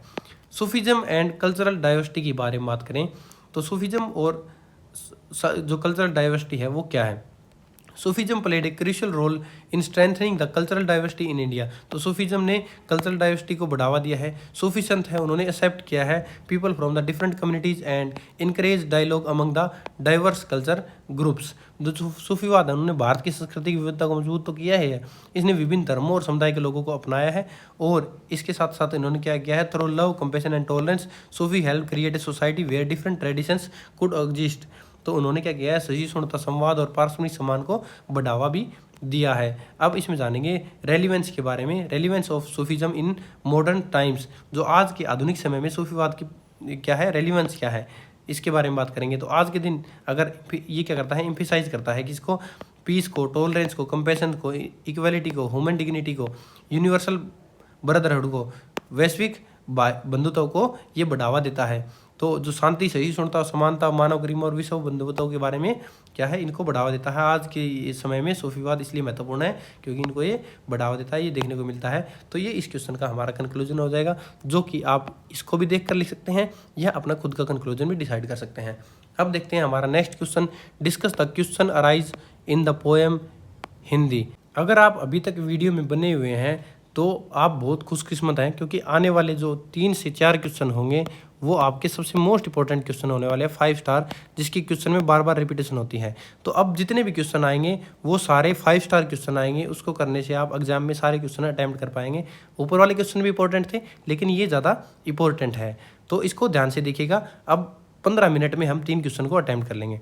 ये क्वेश्चन है, हमें जो हिंदी पोएम है इसमें जो क्वेश्चन अराइज हुए हैं उसके बारे में हमें डिस्कस करना है। तो इस क्वेश्चन का इंट्रोडक्शन कैसे दोगे आप, तो इस क्वेश्चन में इंट्रोडक्शन देना है आपको। The poem Hindi arises important questions about the language, identity, nationalism, power, representation in the post independence India. तो इन्होंने क्या किया है, जो कविता हिंदी है हमारी, वो स्वतंत्रता प्राप्ति के बाद भारत में भाषा, पहचान और राष्ट्रवाद, सत्ता और प्रतिनिधि से जुड़े महत्वपूर्ण प्रश्न को उठाती है। थ्रू द लाइन्स, जो लाइन्स हैं हमारी, ये लाइन्स आप पढ़ सकते हो। Where we and those on behalf of whom we fought are the same folk, or were we in fact the agents of our oppressors, sympathetic, well-meaning and well-schooled agents। तो इन्होंने क्या किया है, जो कुछ लाइन दी है, तो कविता के जो आत्म विश्लेषण है और जो आलोचनात्मक दृष्टि से यह पूछता है कि क्या शिक्षित वर्ग वास्तव में आम जनता का प्रतिनिधित्व करता था और क्या भाषा नीतियाँ लोगों को स्वतंत्र बनाती थी या नए प्रकार के प्रभुत्व को जन्म देती थी। यह कविता जो लर्नर्स है उनको लोकतंत्र, नेतृत्व और सामाजिक विविधता पर गंभीर विचार करने के लिए प्रेरित करती है। The poet reflects on the complex relationship between the educated elites and the ordinary people. तो ये किसके बीच में करती है, कॉम्प्लेक्स रिलेशनशिप के बारे में बताती है, एजुकेटेड इलाइट्स के बीच में और ऑर्डिनरी लोगों के बीच में। The poem questions whether those who claim to represent the masses truly understood their needs and aspirations. तो ये क्या है, पोएम क्वेश्चंस करती है उन लोगों को क्लेम करने के लिए, रिप्रेजेंट करती है mass truly understood their needs and aspirations. It also examines how language can become a tool of power and demotions rather than liberations. तो ये क्या करती है, एग्जामाइन करती है कि कैसे लैंग्वेज एक टूल बनी है, एक पावर बनी है, डिमोशन रेदर देन ए लिबरेशन की बजाय ये कैसे एक टूल की तरह काम करती है। दीज क्वेश्चंस इनकरेज रीडर्स, तो ये क्वेश्चन है इनकरेज करते हैं रीडर को क्रिटिकली थिंक करने के लिए जो रोल ऑफ लैंग्वेज है सोसाइटी में उसको, और चैलेंज करती है रिप्रेजेंटिंग डाइवर्स कम्युनिटीज़ को in a multilingual nation like India. Bharat जैसे देशों में बहुभाषी के बारे में बात करते हैं। अब क्या है, इस पोएम का कॉन्टेस्ट क्या है, आपको ये देखना होगा, कॉन्टेस्ट ऑफ द पोएम। तो ये क्या है, लगभग सभी क्वेश्चनों में दिखाया जाता है। तो जैसे आपकी पोएम आती है, हिंदी पोएम मिलती है, तो आपका ये कॉन्टेस्ट आप ये भी लिख सकते हो, लेकिन तब उस कंडीशन में लिखना है जब आपको कॉन्टेस्ट ना आता हो। तो इस क्वेश्चन में आप इसको कॉन्टेस्ट कैसे लिखोगे, जो कविता की पृष्ठभूमि है ना वो कैसे तैयार करोगे, तो मैं आपको एक बार हिंदी में बताता हूँ, फिर आपको इंग्लिश में करवाएंगे। तो यह कविता स्वतंत्रता के बाद हिंदी को राष्ट्रीय भाषा बनाने की बहस से की पृष्ठभूमि पर लिखी गई है। जो कई नेताओं हैं वो उन्होंने क्या किया, हिंदी को राष्ट्रीय पहचान का प्रतीक माना, जबकि अन्य लोगों को डर था कि इससे भारत की भाषाई विविधता प्रभावित हो सकती है। तो ये इस क्वेश्चन का कॉन्टेस्ट है। The poem is situated in the context of debate surrounding the status of the Hindi in independent India. आज़ाद भारत में राष्ट्रीय भाषा बनने की डिबेट करती है, ये उस कॉन्टेस्ट पर सराउंडिंग्स को, स्टेटस को दिखाती है। इंडिपेंडेंस के बाद many leaders believe that Hindi should become a national language and replace English as a primary language. तो इंग्लिश लैंग्वेज को रिप्लेस करने के लिए एक प्राइमरी लैंग्वेज हिंदी हो सकती है। Of the administration and communication, administration में भी और बोलने में भी। तो कुछ लोग क्या थे, इसके अपोजिट थे, वो इसको क्या मानते थे कि लोगों में क्या है वो हो जाएगी, हिंसा फैल जाएगी और हो जाएगी, लोग इसका विरोध करेंगे। The promotion of Hindi was scene a very free India from the colonial influence established A stronger national identity. However this process also generated tension. इस प्रोसेस ने क्या टेंशन भी जनरेट की है, क्योंकि इंडिया एक कंट्री है जिसमें बहुत सारी लैंग्वेज है, बहुत सारे कल्चरल ट्रेडिशंस हैं। तो ये इस क्वेश्चन का क्या है, कॉन्टेस्ट हो जाएगा। इस क्वेश्चन में जितना डीप जाओगे उतना ज़्यादा फंसोगे। तो जो मैं आपको बताऊं वो आपको करना है। नॉर्मली क्वेश्चन में पूछा क्या गया है, जो क्वेश्चन अराइज हुए हैं उस पोएम में, उसके बारे में हमें बस जिक्र करना है कि क्या क्या क्वेश्चन इससे अराइज हुए हैं। तो नॉर्मली बताना है, अगर ज़्यादा डीप में जाओगे तो ज़्यादा फंसोगे, इसलिए आपको ज़्यादा डीप में जाना ही नहीं है। इसके जो मेजर क्वेश्चन है उसके बारे में बात करेंगे। सबसे पहले हम इसका इंट्रोडक्शन दे चुके हैं क्या है, दूसरा हम इसमें कॉन्टेस्ट क्या है इस पोएम का वो बता चुके हैं, तीसरा हमें क्वेश्चंस बताने हैं कि इसके कारण क्या है, क्या क्या क्वेश्चंस उठे हैं, हमें लीडरशिप का, रिप्रेजेंटेशन का, कल्चरल डाइवर्सिटी के इसमें क्वेश्चन उठे हैं। तो इसमें पहला क्वेश्चन क्या उठा है, द क्वेश्चंस ऑफ रिप्रेजेंटेशन, की प्रतिनिधित्व का प्रश्न उठा है। तो अब इसको एक्सप्लेन कैसे करोगे। One of the central questions raised in the poem is whether the educated leaders and intellectuals who fought for linguistic and the political reforms truly represented the peoples on whose behalf the claim to speak। तो कविता क्या प्रश्न उठाती है कि जो शिक्षित नेता हैं, जो एजुकेटेड लीडर हैं और जो बुद्धिजीवी हैं, वास्तव में उन लोगों का प्रतिनिधित्व करते हैं जिनके लिए वे संघर्ष करने का दावा करते थे, जिन लोगों के लिए उन्होंने आवाज़ उठाई, कॉमन लोगों की, आम आदमी की आवाज़ उठाई है। आज की सरकार की बात कर लो, हर एग्जाम लीक हो रहा है, एजुकेशन सिस्टम करप्टेड है, हमारा हर सिस्टम, हर डिपार्टमेंट क्या है, करप्टेड है। टैक्स में ले लो, एजुकेशन में ले लो, एनवायरनमेंट में ले लो, क्या है वो करते हैं आपका समर्थन, उस चीज़ के लिए आवाज़ उठाते हैं। वही सेम क्वेश्चन इसमें उठाया गया है, द क्वेश्चंस ऑफ रिप्रेजेंटेशन, क्या प्रतिनिधित्व आपका आवाज़ उठाते हैं। अगर ये लाइन आप याद रख सकते हैं तो याद कर सकते हो, वरना इसको आप छोड़ भी सकते हो। Who were we those on behalf whom we for the same folk. तो जो लाइन है, कवि सोचता है कि क्या शिक्षित वर्ग और आम जनता वास्तव में एक दूसरे को समझते हैं। तो ये इस लाइन का मीनिंग है, इस लाइन का मीनिंग को आप बता सकते हो। जितना एक्सप्लेन करेगा आप इसमें एक्सप्लेन कर सकते हो, आपकी मर्जी है। मैं आपको मेन पॉइंट बता रहा हूँ कि इसमें क्या क्या क्वेश्चन आ रहे हैं। दूसरा, the influence of colonial education, औपनिवेशिक शिक्षा का क्या प्रभाव पड़ा है इसके ऊपर। Another important question concerns the influence of colonial education on the Indian intellectuals. जो फ्रेज है, एक फ्रेज दिया गया है, वेल स्कूल्ड एजेंट्स। तो जो वेल स्कूल एजेंट्स है, इससे क्या हमें संकेत मिलता है कि जो भारतीय बुद्धिजीवी है वो कॉलोनियल एजुकेशन, जिसे औपनिवेशिक शिक्षा भी बोलते हैं, इस प्रणाली से प्रभावित थे। तो इसमें क्या प्रश्न उठाते हैं, क्या देखने को मिलता है, क्या उनकी सोच पर औपनिवेशिक शिक्षा का प्रभाव था, क्या राजनीतिक स्वतंत्रता, मानसिक स्वतंत्रता भी लेकर आई। तो इसमें दो क्वेश्चन हमें राइज करने को मिलते हैं।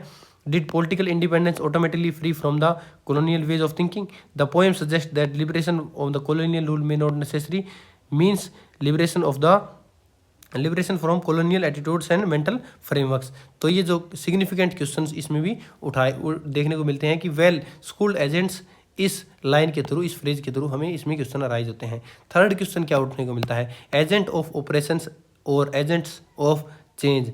जो शोषण के एजेंट हैं या परिवर्तन के एजेंट्स हैं, कौन से एजेंट्स हैं हम देखने को मिलेगा। तो इसमें the poem also questions whether educated reforms were genuinely working for the people unintentionally serving oppression systems. जो हमें कुछ लाइन दी गई है, और were we in fact the agents of our oppressors. तो जो ये पोएम है, यह कविता है, प्रश्न करती है कि जो एजेंट्स है, सुधारक हैं, क्या वो वास्तव में लोगों की मदद कर रहे हैं या अनजाने में उनको शोषणकारी व्यवस्था, अपनी शोषणकारी व्यवस्था को, ऑपरेशंस को मजबूत बना रहे हैं। तो ये लाइन दी गई है, इस लाइन्स के थ्रू इन्होंने क्या किया है कि आत्म मंथन और आत्म आलोचना को ये जन्म देती है, ये लाइन्स इसके थ्रू। अगला चौथा क्वेश्चन क्या अराइज होता है? लैंग्वेज एंड पावर का क्वेश्चन हमें देखने को मिलता है। A major theme of the poem is relationship between language and the power. तो कविता का एक महत्वपूर्ण प्रश्न क्या है? भाषा और सत्ता के संबंध से जुड़ा है। तो इसमें क्या है? Language is not simply means of communication. तो लैंग्वेज केवल भाषा का माध्यम नहीं है। It also influences social status. ये सोशल स्टेटस को दिखाती है, एक्सेस टू अपॉर्चुनिटीज़ को दिखाती है, पॉलिटिकल पार्टिसिपेशंस को दिखाती है। ये जो पोएम है वो पूछती है वो बेनिफिट्स फ्रॉम लैंग्वेज पॉलिसीज। इससे कौन, लैंग्वेज पॉलिसीज से कौन, किसको फायदा हुआ है? Whose language receives recognition power, whose voices आज मार्जिनलाइज। किसकी हासीकंड की भाषा है, आवाज़ है। तो ये इसके बारे में क्वेश्चन देखने को मिलते हैं। अगला क्वेश्चन है the problem of cultural diversity. India is a characterized by the immense linguistic and cultural diversity. Bharat में क्या है? बहुत सारी लैंग्वेज हैं, बहुत सारी कल्चरल डाइवर्सिटी हमें देखने को मिलती है। The poem raise concerns about the whether a single language can adequately represent such diversity. तो क्या एक सिंगल लैंग्वेज वह इन सबको रिप्रेजेंट कर सकती है? तो भारत जैसे बहुभाषी और बहुसांस्कृतिक देश में कविता एक प्रश्न उठाती है कि क्या भाषा, एक भाषा पूरे देश की विविधता का प्रतिनिधित्व कर सकती है? और ये क्वेश्चन भी पूछती है, क्या क्वेश्चन पूछती है इसमें? It also question whether the true national unity can achieved through the linguistic uniformity. क्या एक भाषा से राष्ट्रीय एकता स्थापित की जा सकती है? It suggest that diversity should be represented rather than suspect. तो क्या विविधता को दबाने के बजाय उसका सम्मान होना चाहिए? ये क्वेश्चन इस क्वेश्चन के थ्रू अराइज होते हैं, the problem of cultural diversity. अगला क्वेश्चन है सेल्फ क्रिटिसिज्म एंड रिफ्लेक्शन। इसमें क्या देखने को मिलता है? सेल्फ क्रिटिसिज्म जिसे कि आत्मलोचना बोलते हैं, और रिफ्लेक्शन है आत्मचिंतन और आत्मलोचना। तो इसके थ्रू हमें क्या क्वेश्चन देखने को मिलता है? An important features of the poem is it is tone of self criticism. The speaker does not simply criticize other but also question his own role and assumptions। तो कविता में एक महत्वपूर्ण विशेषता है कि आलोचनात्मक स्वर है। तो जो वी शब्द है ना, यूज किया गया है वी शब्द, the use of word we indicates collective responsibility. The speakers acknowledge that even those who fought for noble causes may have made mistakes overlooked important realities. तो वी शब्द का प्रयोग यह दिखाता है कि जो कवि स्वयं खुद के बारे में, सेल्फ की भूमिका के बारे में प्रश्न उठाता है, केवल दूसरों की आलोचना नहीं करता है। तो ये सेल्फ क्रिटिसिज्म और रिफ्लेक्शन हमें देखने को मिलता है। अगला है क्वेश्चन नेशनलिज्म और इट्स कॉन्ट्राडिक्शंस के बारे में। तो ये क्या है? जो राष्ट्रवाद है ना, हमारा नेशनलिज्म, इसकी विरोधाभासपूर्ण स्थिति है, उसके बारे में बात करता है कि क्या बोलता है? The poem also explores contradictions with in the nationalist movement. जो कविता है वो राष्ट्रवाद के भीतर मौजूद विरोधाभास है ना, उनको उजागर करता है। Nationalism often seeks to unite people under a common identity, however it diverse societies efforts to create unite can sometime marginalize certain groups. जो राष्ट्रवाद है वो एकता की बात करता है, लेकिन बहुत सारे समाजों में यही प्रयास कभी कभी कुछ समुदाय को हाशिए पर डाल देता है, कुछ लोगों को पीछे धकेल देता है। अगला है द पोएम रेजिज इंपॉर्टेंट क्वेश्चंस। कुछ इंपॉर्टेंट क्वेश्चन इसमें रेज किए जाते हैं। वो कौन कौन से क्वेश्चन है आप खुद इसमें पढ़कर याद कर सकते हो कि ये क्वेश्चन इसके द्वारा राइज किए गए हैं। क्या क्या रेलिवेंस है इन कॉन्टेम्प्रेरी इंडिया में, इसके बारे में बात की गई है। क्या क्या रेलिवेंस है कॉन्टेम्प्रेरी इंडिया में, जो समकालीन भारत है उसमें प्रासंगिकता क्या देखने को मिलती है। The issue raised in the poem continue to be a significant today. वो आज भी क्या है? सिग्निफिकेंट है। डिबेट की जाए अगर लैंग्वेज के बारे में, कल्चरल रिप्रेजेंटेशन के बारे में, पॉलिटिकल लीडरशिप के बारे में, जो कि सेंट्रल आइडिया है इंडियन सोसाइटी का। तो इसके क्या क्या क्वेश्चन है रिगार्डिंग के? Role of Hindi and English, linguistic right, regional identities, representation of marginalized community, तो ये कल्चरल इंक्लूजन, ये क्वेश्चन आज भी है जो रेलिवेंस में है, आज भी इसके प्रासंगिकता, आज भी इसके प्रभाव हैं जो कि देखने को मिलते हैं। अगला है literary significance of the poem. इसमें क्या देखने को मिलता है, जो कविता का साहित्यिक महत्व है वो कैसा है। तो from the literary perspective the poem is a powerful because it uses simple yet through out the provoking language. यह कविता साहित्य की दृष्टि से बहुत ही महत्वपूर्ण है क्योंकि सरल लेकिन विरोचतेजक भाषा प्रयोग करती है। Instead of providing direct answers it poses questions that encourage critical thinking, जिससे क्या है क्रिटिकल थिंकिंग हमें देखने को मिलती है। सीधे उत्तर देने के बजाय ऐसे प्रश्न उठाती है जो मतलब लर्नर को सोचने के लिए प्रेरित कर देती है। ये इस क्वेश्चन का कंक्लूजन हो जाएगा। जैसे कि हमने आंसर दिया है उसी बेस पर हिंदी पोएम का आप कंक्लूजन भी दे सकते हो कि आपने इस क्वेश्चन क्या क्या क्वेश्चन इससे अराइज होते हैं, क्या क्या इसका आपने कंक्लूड किया है, क्या क्या आपने इसमें देखा है।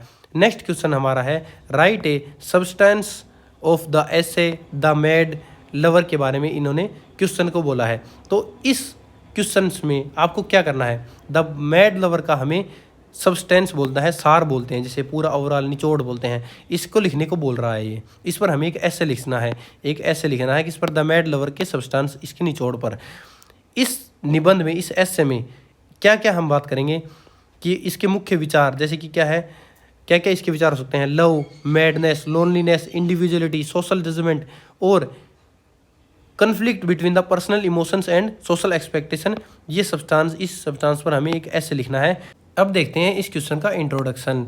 The mad lover is a thoughtful provoking essay by Pankaj Mishra that explores the life and experience of a man whose intense and unconventional love leads society to consider him mad। The mad lover है, ये पंकज मिश्रा द्वारा लिखा गया एक विचारोत्तेजक, एक दार्शनिक, एक निबंध है, एक ऐसे है। इसमें एक ऐसे व्यक्ति की कहानी दिखाई गई है जिसमें गहरी और असाधारण प्रेम भावना के कारण समाज उसे पागल मानता है। द ऐसे goes beyond a simple love story and examine themes such as obeisance, loneliness, social norms, human emotions, and the conflict between individual desires and social expectations। तो ये जो एक इंसान की जो कहानी आपको दिखाई गई है ना, जिसमें प्रेम भावना है, जिसके कारण उसे समाज क्या है, पागल मानता है, तो यह केवल एक प्रेम कहानी नहीं है, बल्कि इसमें क्या है, जो मानव भावना है, अकेलापन है, व्यक्तित्व है, ये सारी चीज़ है ना एक आदमी के अंदर, जो ओबेसन, लोनलीनेस, ह्यूमन इमोशंस, कॉन्फ्लिक्ट है, ये सोच पर आधारित एक गहन चिंतन है। Through the portrayal of the mad lover the author reflects on the complexities of human relationship and the ways in which society often जज। तो ये क्या है, इसके थ्रू जो ऑथर है वो क्या दिखाना चाहता है, ह्यूमन रिलेशनशिप की कॉम्प्लेक्सिटीज को, जंजाल को दिखाना चाहता है। Those who do not conform to accepted standard of behavior। तो ये इस चीज़ के बारे में बताता है। ये इस क्वेश्चन का हमारा क्या हो जाएगा, इंट्रोडक्शन हो जाएगा। अब देखते हैं इस क्वेश्चन का ओवरव्यू ऑफ द ऐसे। द ऐसे revolves around the figure of A lover whose devotions and emotion intensity appear irritational to others। तो ये कहानी है ना, निबंध है, ये एक प्रेमी के इर्द गिर्द घूमता है जिसकी प्रेम भावना समाज को असामान्य और अव्यवहारिक लगती है। Society labels him as mad because his behaviour does not fit conventional ideas of reason and practicality. तो सोसाइटी उसे क्या मानती है, उसे पागल कहकर पुकारती है, इसलिए कहती है कि ये इसमें बिहेवियर के कारण से। The lover becomes a symbol of individuals who are driven by powerful emotions and ideals. जो लेखक है इस चरित्र के माध्यम से क्या है, क्या दिखाना चाहता है, सिंबल्स का प्रयोग करता है। His action challenges the values of society that ऑफन्स prioritize material success, social status, conformity over deep emotional commitment. तो लेखक इस चरित्र, इस सिंबल के माध्यम से क्या है, प्रेम, मानसिकता, इंडिपेंडेंस, स्वतंत्रता, सामाजिक अनुरूपता, जिसे कि कन्फर्मिटी बोलते हैं, उसे क्या बोलते हैं, सामाजिक अनुरूपता, जैसे गहरे प्रश्नों की पड़ताल करता है। तो ये इस क्वेश्चन का ओवरव्यू है। अब इसमें देखते हैं द ऐसे explores whether such a person is truly mad or whether society itself fail to understand the depth of human emotion। या तो वो आदमी सच में truly mad है या फिर सोसाइटी है ये ह्यूमन इमोशन को समझने में फेल हो जाती है। ये दो इसमें ओपिनियन हो सकते हैं। अगला देखते हैं इसमें love as a powerful human emotions. तो लव है ना, वो प्रेम है, वो एक शक्तिशाली मानवीय भावना है, पावरफुल ह्यूमन इमोशंस है। आप इसे कैसे डिस्क्राइब करेंगे। One of the central ideas of the essay is extraordinary power of love the author present love as a emotions capable transforming as individual thoughts actions and entire way of life. तो ये जो ऐसे है हमारा, इसका मुख्य विचार क्या है? प्रेम की असाधारण शक्ति, प्रेम की, लव की, पावरफुल ह्यूमन इमोशंस की। जो पागल प्रेमी है, मैड लवर है, वो अपने प्रेम के लिए अकेलापन, उसे अस्वीकृति और कष्ट सहने को वो तैयार रहता है। For the mad lover love because the most important aspect of the existence. वो मैड लवर लव क्यों, वो लवर पागल क्यों है? क्योंकि वो लव करता है। लव उसके लिए क्या बन गया है? इंपॉर्टेंट एस्पेक्ट ऑफ एग्जिस्टेंस बन गया है। He is willing to endure suffering, rejection and loneliness in pursuit of his beloved. तो वह अपने प्यार करने वाले के लिए क्या क्या सहने को तैयार है? सफरिंग, रिजेक्शन, लोनलीनेस सहने के लिए तैयार है। His devotions appear excessive to the others but for him it represent the highest form of emotional truth. तो ये कहानी में जो चीज़ दिखाई गई है ना, उस प्रेमी के लिए जीवन में सर्वोच्च सत्य है उस चीज़ के लिए। अगला है सोसाइटी परसेप्शंस ऑफ मैडनेस। तो सोसाइटी के दृष्टि क्या है मैडनेस के लिए? पागलपन की, समाज की दृष्टि में पागलपन क्या है, इसके बारे में बात की गई है। तो सोसाइटी का क्या परस्पेक्शन है हमारे मैडनेस को लेकर? An important theme in the essay is the relationship between individuality and social judgment. तो इसमें क्या है? इंपॉर्टेंट थीम दी गई है ऐसे में, रिलेशनशिप को दिखाया गया है किसके बीच में? इंडिविजुअलिटी के बीच में और सोशल जजमेंट के बीच में, इसमें दिखाया गया है। तो इस ऐसे में समाज की उस प्रवृत्ति पर प्रश्न उठता है जिसमें असामान्य व्यवहार को पागलपन मान लिया जाता है। The lover is described as mad because the behaves differently from ordinary people. जो नॉर्मल पीपल है उससे इसका बिहेव अलग है। Society tends to view unusual behaviour. तो सोसाइटी उसमें क्या है? अनयूजुअल बिहेवियर देखती है। With suspicion often labels those who challenges expected norm irrational and abnormal. जो कि उसे क्या दिखाते हैं? चैलेंज करते हैं। क्या चीज़ दिखाने के लिए? इरिटेशनल और एबनॉर्मल दिखाने के लिए। The essay raise an important questions. तो यह कुछ प्रश्न उठाता है। What is madness? पागलपन क्या है? Who has the authority to define normal behaviour. सामान्य और असामान्य का निर्णय कौन करता है? Is intense love a form of madness और is it a sign of emotional depth? क्या गहरा प्रेम पागलपन है या भावनात्मक गहराई है? ये चीज़ इसमें दिखाई गई है। अगला है इसमें conflict between individual and society को देखा जा सकता है कि क्या इसमें कन्फ्लिक्ट है इंडिविजुअल के बीच में और सोसाइटी के बीच में। द ऐसे highlights the tension between personal emotions and social expectation. जो हमारे समाज की एक्सपेक्टेशन है और जो पर्सनल इमोशंस है उसके उस मुद्दों को हाईलाइट किया गया है इसमें, उसको दिखाया गया है। तो the mad lover follows his hearts rather than the rules imposed by society. तो जो मैड लवर है वो अपने दिल को फॉलो करता है, ना कि सोसाइटी के रूल एंड रेगुलेशन को। He refuses to abandon his feelings. वह अपनी फीलिंग्स को क्रॉस करने के लिए, अपने कट करने के लिए मना कर देता है, simply because they are considered impractical और अनरीजनेबल। तो ये क्या है? वो अपनी फीलिंग्स को दबाने के लिए मना कर देता है क्योंकि वो उसे इम्प्रैक्टिकल और अनरीजनेबल लगती है। This conflict reflects a border struggle experienced by many individual who pursue their dreams, beliefs, passion despite social pressure। जो लोग क्या है सोशल प्रेशर की बजाय क्या फॉलो करते हैं? अपने ड्रीम्स को, बिलीव्स को, पैशन डिस्पाइट, इस पैशन को फॉलो करते हैं। तो ये कन्फ्लिक्ट ये रिफ्लेक्ट करता है, शो करता है किसको? बॉर्डर स्ट्रगल को। अगला है लोनलीनेस एंड आइसोलेशन। इसमें क्या होता है? Another significant aspect of the essay is the theme of loneliness. तो इसमें क्या है? एक चीज़ और दिखाई गई है, लोनलीनेस, अकेलापन। अगर वो प्यार से बिछुड़ जाता है तो उसमें क्या है? लोनलीनेस की भावना दिखाई गई है। तो जो अलग व्यवहार के कारण प्रेमी समाज से कट जाता है, लोग उसे समझ नहीं पाते हैं और उसका मजाक उड़ाते हैं। Because of his unusual behaviour the lover becomes isolated from the society. He is misunderstood and often diluted by others. His emotion commitment separate him from those who cannot understand his feelings। जो उसको समझ नहीं पाते हैं, उसका मजाक उठाते हैं, प्रेमी उससे हट जाता है, उससे दूर हो जाता है। तो इस ऐसे में जो लोग समाज से अलग सोचते हैं उन्हें अक्सर अकेलेपन का सामना करना पड़ता है। तो ये इसका लोनलीनेस और आइसोलेशन का एग्जाम्पल है। इसको आप ऐसे एक्सप्लेन कर सकते हैं। अगला है critic of the modern society. आधुनिक समाज की आलोचना इस पर क्या दी गई है? The essay can also be interpreted as a critique of modern society. तो जो ऐसे है ना हमारा, वो आधुनिक समाज की आलोचना करता है क्योंकि आज का समाज भावनाओं और रिश्तों की अपेक्षा है धन की, प्रतिष्ठा की और व्यवहारिकता को अधिक महत्व देता है। कि पैसे वाला हो, ओहदे वाला हो, उसको ज़्यादा महत्व देते हैं। The author suggest that contemporary life is often dominated by the materialism, ambition, practical concern in such environment qualities such as patience, imaginations, emotional sincerity may be undervalued। तो आज के ज़माने में क्या है, जो उसके अंदर क्वालिटीज़ है जैसे कि पैसन है, इमेजिनेशन है, इमोशनल सिंसियरिटी है, उसको कोई वैल्यू नहीं है। द मैड लवर रिप्रेजेंट करता है एक अल्टरनेटिव विजन ऑफ लाइफ को, one based on emotional commitment. तो इसमें दो विजन दिखाता है, अल्टरनेट विजन दिखाता है। एक है इमोशनल कमिटमेंट को and idealism rather than material success को। तो इसमें दो है, जो पागल प्रेमी है वो ईमानदारी और भावनात्मक समर्पण का एक प्रतीक बन जाता है, तो उसे बोलते हैं। ये हमें इसमें भलीभांति देख लिया है।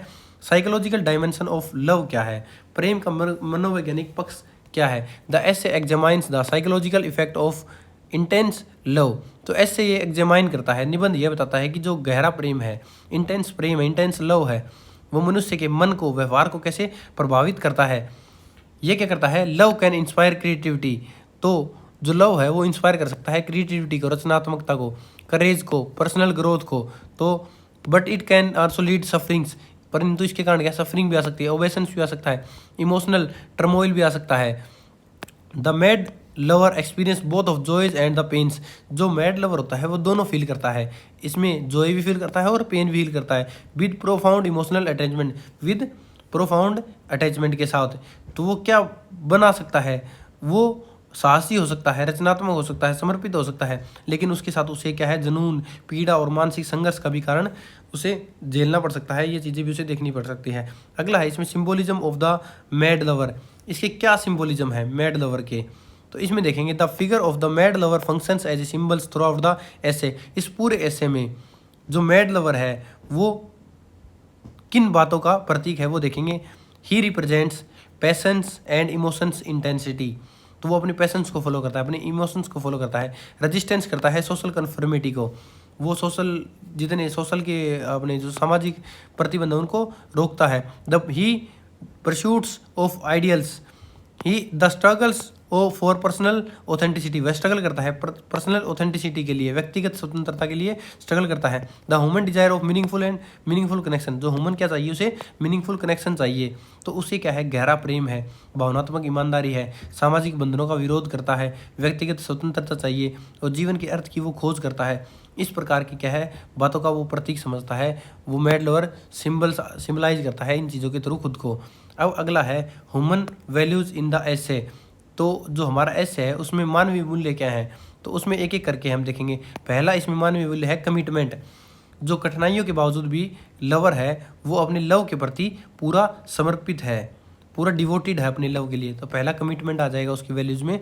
दूसरा है उसमें करेज, वह सामाजिक, वो ही क्या करता है, he follows emotions despite social criticism, इसलिए उसमें करेज दिखता है। अगला है उसमें sincerity, he loves he genuine and heartfelt. तो उसका प्रेम सच्चा है और निष्कपट है। इंडिविजुअलिटी, उसका व्यक्तित्व कैसा है। He refuse the sacrifice his identities for social approval. तो वह समाज की स्वीकृति के लिए अपनी पहचान नहीं खोता है। अगला है इमोशनल ऑनेस्टी। जो उसकी इमोशनल ऑनेस्टी है वह अपनी भावनाओं के प्रति ईमानदार रहता है। अगला है रेलिवेंस। ये क्या है, अलग कॉन्सेप्ट आ गया, रेलिवेंस इन कॉन्टेम्प्रेरी सोसाइटी। जो आज के दिन समकालीन समाज में उसकी क्या वैल्यू है, कैसे दिखता है वो। The theme explore in the mad lover remains relevant in the modern world. तो ये आज भी रेलिवेंट है, कैसे है। Many individuals continue to face pressure to conform to social expectation regarding career choices, relationships and personal aspirations. तो जो बहुत सारे आज लोग हैं वो अपने रिश्तों, करियर, जीवन के निर्णय और सामाजिक दबाव का सामना करते हैं। Those who follow unconventional path are often misunderstood और क्रिटिसाइज्ड। जो लोग क्या करते हैं, फॉलो करते हैं कन्वेंशनल पाथ को, वो क्या है, मिसअंडरस्टूड हो जाते हैं और क्रिटिसाइज किए जाते हैं। जो एसे है, the essay encourage readers to respect the individual differences. तो वो रीडर्स को रिस्पेक्ट करता है इंडिविजुअल डिफरेंसेस करने के लिए, रिकॉग्नाइज करने के लिए उसकी इंपॉर्टेंस ऑफ इमोशनल ऑथेंटिसिटी। तो इस निबंध में हमें व्यक्तिगत स्वतंत्र सोच और सच्ची भावनाओं का सम्मान करना ये सिखाता है। अगला है लिटरेरी सिग्निफिकेंस क्या है, इसका साहित्य में इसका क्या महत्व है। The essay is notable for its reflective and philosophical approach. तो इसमें क्या है, महत्वपूर्ण है ये किसके लिए, लिटरेरी के लिए, क्योंकि जो मैड लवर है इसके माध्यम से लव, लोनलीनेस, इंडिपेंडेंस और सामाजिक जो सोसाइटी है उसकी आलोचना जैसे बहुत सारे विषय है इसको प्रस्तुत किया गया है। Rather than simply narrating a story by author uses a character of mad lover, किसको एक्सप्लोर करता है, यूनिवर्सल क्वेश्चंस को, लव को, सोसाइटी को, ह्यूमन नेचर को ये इसके थ्रू प्रस्तुत करता है। यह क्या है, सीधे उत्तर नहीं देता बल्कि जो रीडर है उसको सोचने के लिए प्रेरित करता है। द लैंग्वेज यूज की गई है इसमें insightful, thought provoking, encouraging reader engage with the deeper moral and psychological issue. ये जो एक्सप्लोरेशन है, टेंशन बिटवीन इंडिविजुअलिटी, तो ये कन्फ्लिक्ट है किसके बीच में, इंडिविजुअलिटी के बीच में, कन्फर्मिटी के बीच में, जो कि ऐसे में एक टाइमलेस क्वालिटी को प्रोवाइड कराती है और रीडर को क्या है एक स्पेस देती है जिससे वो अपना पर्सपेक्टिव रख सकता है और इसके बारे में सोच सकता है। ये इस क्वेश्चन का कंक्लूजन है। जैसे कि हमने आंसर किया है उस बेस पर आपको क्या करना है, इसका कंक्लूजन करना है कि इसका कंक्लूजन क्या होगा। अगर आपने आंसर अच्छे से देखा तो इसका कंक्लूजन भी आप अच्छे से लिख पाएंगे। नेक्स्ट क्वेश्चन है और उसी वीडियो का लास्ट क्वेश्चन है ये कि हमें इसके बारे में बताना है कि एक एक करके एक्सप्लेन करना है। Write a note on vachanas written by Mahadeviakka.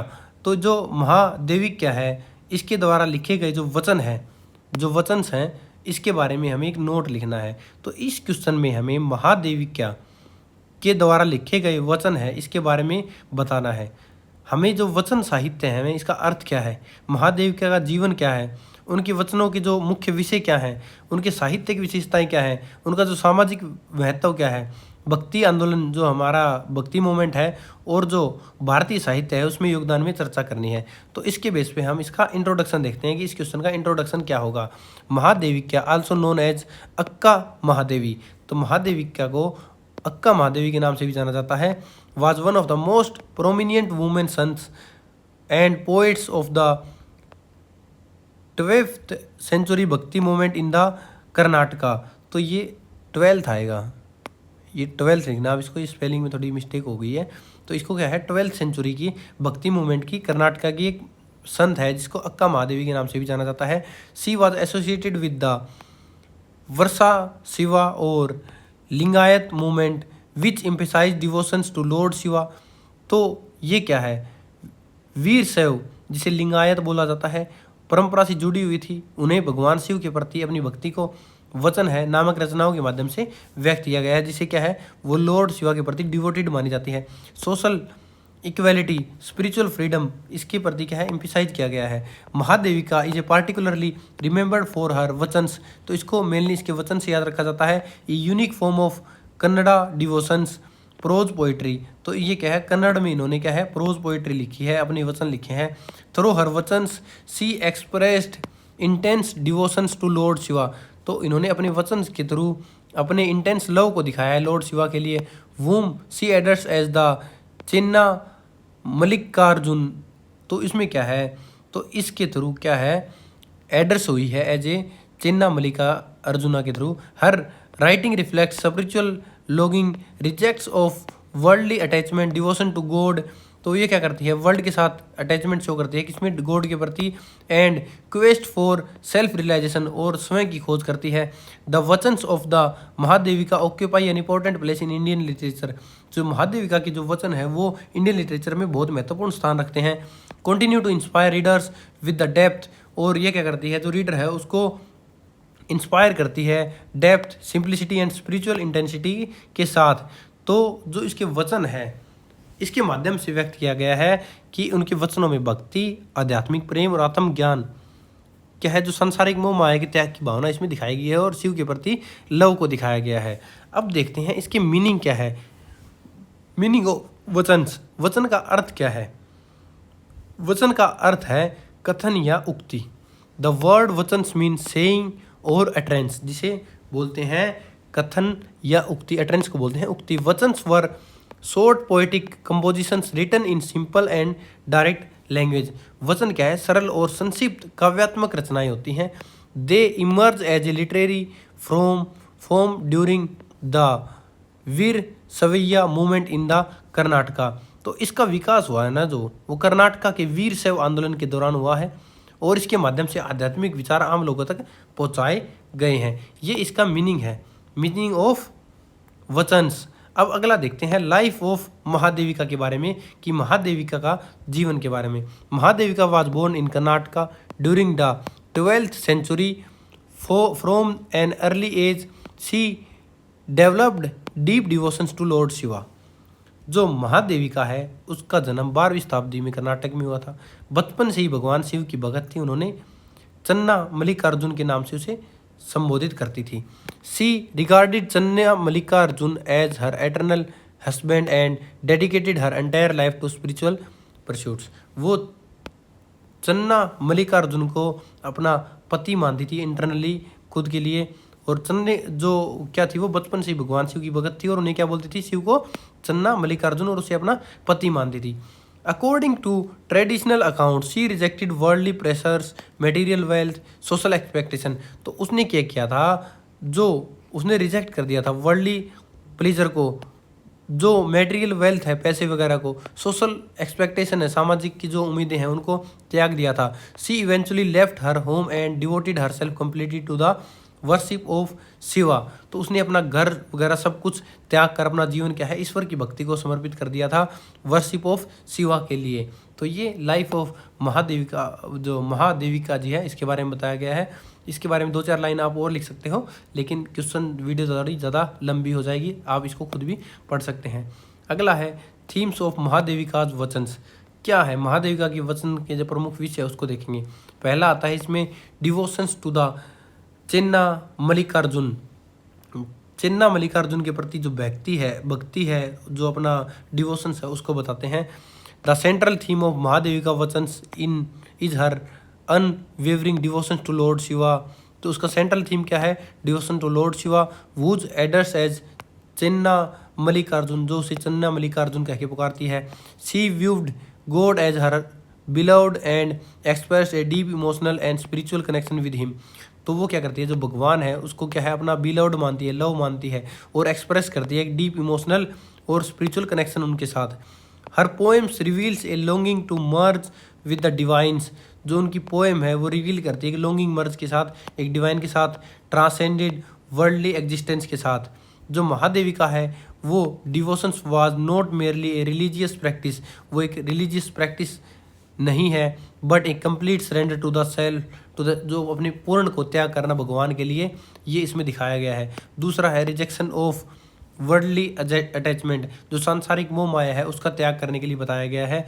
तो जो महादेविका का मानना था कि धन, प्रतिष्ठा और भौतिक सुख मनुष्य को आध्यात्मिकता से दूर रखता है। तो ये रिजेक्शन ऑफ वर्ल्डली अटैचमेंट के बारे में बताया गया है। अगला है स्पिरिचुअल लव, उनका आध्यात्मिक प्रेम कैसा है। उन्होंने प्रेम की भाषा में भक्ति को व्यक्त किया है। One of the most distinctive feature of the Mahadeviakka poetry is the use of language of love to express devotion. जो उन्होंने अपनी लैंग्वेज का प्रयोग किया है वो लव का डिवोशंस को बताया है कि अपने डिवोशंस को एक्सप्रेस करने के लिए बताया है।